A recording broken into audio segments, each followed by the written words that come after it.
एउटा कुरा जानकारी लिउँ न। आज आज जनताले सडकबाट नारायणहिटीमै प्रवेश गर्ने अलिकति चाहना पनि व्यक्त गरिराखेका थिए र त्यसमा राजाबाट रोक लगाइयो भन्ने कुरो पनि आइरहेछ बाहिर। राजाले मलाई बिहान खबर आएको थियो कहीँबाट होइन, अब राजाकै मेसेज हो, हामी सिधा निर्मल निवास जान्छौँ होइन भन्ने खालको। अर्को कुरो मैले जानकारी पाएको कुरो तपाईँबाट पनि पुष्टि गरौँ। सिभिल पोसाकमा राष्ट्रिय झन्डा बोकेर राजाको स्वागतमा प्रदर्शनमा उत्रिएका थिए भन्नेसम्म जानकारी पाइयो। त्यो त थियो, सिभिलका धेरै पुलिसहरू मैले चिनेका, म त हिजो अस्ति थुनिँदाखेरि थिएँ नि त, सबैले ठिक हो भनेर भने क्या।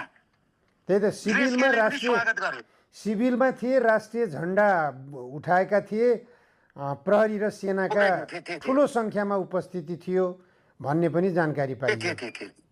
ल दर्शकवृन्द, तपाईँहरूले दुर्गा प्रसाईजीको भनाइ सुन्नुभयो। दुर्गा प्रसाईले स्पष्ट रूपमा जानकारी गराउनु भएको छ कि राजाले नै नारायणहिटीमा हामी प्रवेश गर्ने काम नगरौँ, आज म निर्मल निवासमै जाने हो, नारायणहिटीमा जाने कार्यक्रम नबनाऊ भने हुनाले मात्रै हामीले नारायणहिटीमा प्रवेश नगरेको हो।